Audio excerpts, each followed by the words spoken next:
ಒಂದು ದೇವಸ್ಥಾನದ ಗರ್ಭಗುಡಿಯೊಳಗೆ, ಅದರಲ್ಲೂ ದೇವರ ಮೂರ್ತಿಯ ಮುಂದೆಯೇ ಒಂದು ನದಿ ಉಗಮವಾಗೋದನ್ನ ಎಲ್ಲಾದ್ರೂ ನೋಡಿದೀರಾ? ಬನ್ನಿ, ಅಂಥದ್ದೊಂದು ವಿಶೇಷ ಕ್ಷೇತ್ರವನ್ನ ಇವತ್ತು ನಾನು ನಿಮಗೆ ತೋರಿಸ್ತೀನಿ. ಕಮಂಡಲ ಗಣಪತಿ ದೇವಸ್ಥಾನ ಚಿಕ್ಕಮಗಳೂರು ಜಿಲ್ಲೆಯ ಕೊಪ್ಪ ತಾಲೂಕಿನಲ್ಲಿರುವ ಒಂದು ಪುರಾಣ ಪ್ರಸಿದ್ಧ ವಿಶೇಷ ದೇವಸ್ಥಾನ ಇದೆ.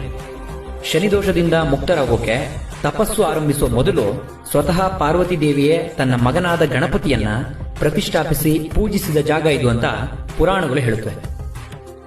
ಇನ್ನೂ ವಿಶೇಷ ಅಂದ್ರೆ, ಈ ದೇವಸ್ಥಾನದ ಗರ್ಭಗುಡಿಯೊಳಗಿರೋ ಗಣೇಶನ ಮೂರ್ತಿಯ ಎದುರಿಗೆ ಬ್ರಾಹ್ಮಿ ನದಿಯ ಉಗಮವಾಗುತ್ತೆ.